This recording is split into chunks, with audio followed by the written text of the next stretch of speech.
What you're about to watch is not just a tale of might. It's a battle of calling versus compromise, power versus purpose.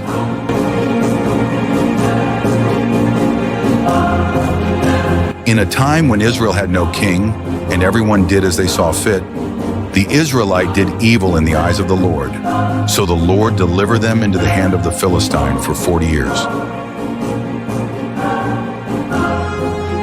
Yet in keeping the promises God made with their ancestors, God had a plan to deliver them from their oppressors, for He never forgot them. During the days of their oppression, they cried out for God's help, and God answered. He gave them a gift of a man born with divine strength, a man with unlike impossible power, bounded by a divine vow, destined to shake a nation. His name was Samson.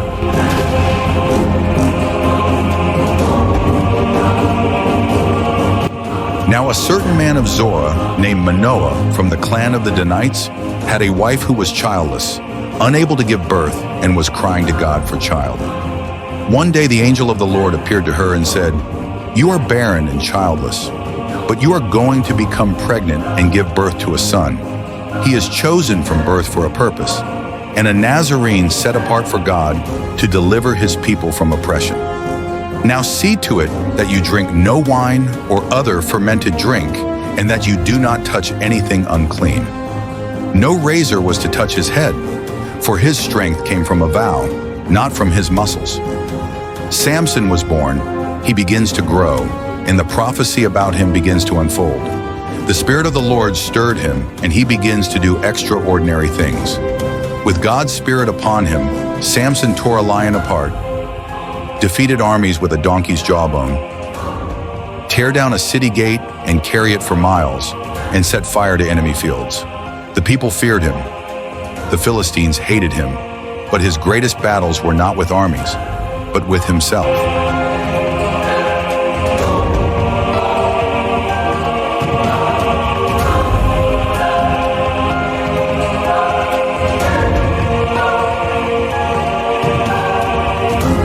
Beneath the strength was a hidden weakness and uncontrollable lust, one that would soon be revealed. Samson lacked self-control. He forgot his identity. He spent several nights with prostitute. He desired to marry uncircumcised women, even when God instructed them not to do so. He ate in honey from a dead lion he killed. After many days, even when God instructed him not to touch dead things and unclean things. He violated all his consecration except one which remains, the locks on his head.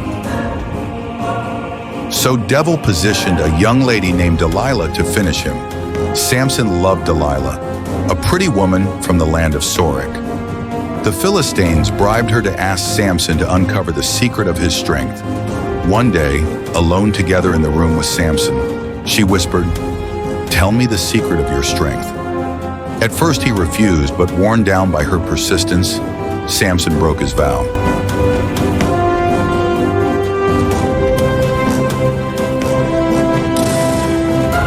"No razor has ever touched my head," he said. "If my hair is cut, my strength will leave me, and I will become like an ordinary man." Delilah knew he has finally told her the truth behind the secret of his strength. She then lay him down on her laps. While he slept, Delilah cut off his 7 locks of hair, and the Spirit of the Lord left Samson. The Philistines seized him, gouged out his eyes, and bounded him as they throw him into the prison. Samson was overpowered because of the lost not dealt with. A man of mighty valor became a man of vapor. A victor now becomes a victim. A deliverer now needed to be delivered.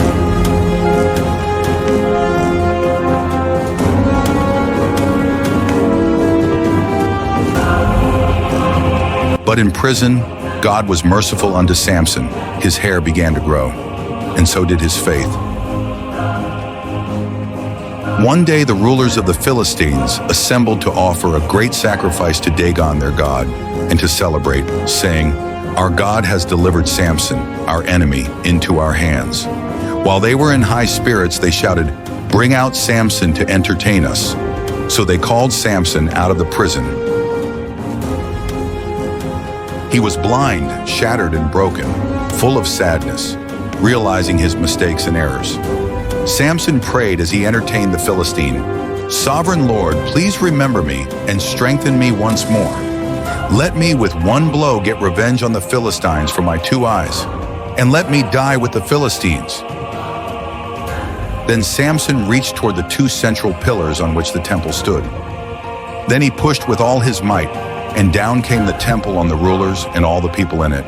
Thus he killed many more when he died than while he lived.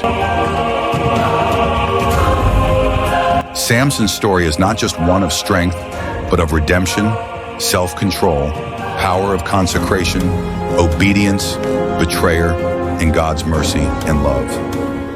His life teaches us that true strength isn't found in power. It's found in wisdom of God and self-control. Even in failure, God's purpose was not finished. Samson's eyes were gone, but his vision was finally clear. He discovered that true strength isn't in muscle, but in trust in God, wisdom of God, and self-control.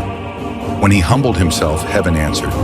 In his weakest moment, God made him strong. Your mistakes don't disqualify you. God can still use you. Redemption isn't about where you've been, but where you turn next. So rise again. Your past may shape you, but it does not define you. Like Samson, your greatest impact may come after your greatest fall if you give it to God. What you see to be your end is not your end. If you can cry out unto God. If you want to turn to God, say this prayer after me. Father, I have come to you today. I have realized that I have been relying on the strength you have given instead of me to rely on you. Therefore, I have come to you today. Deliver me from every sin that easily beset me. Give me another chance in life and in destiny. Restore my lost glories and grant me victory and grace over my enemies in my lifetime.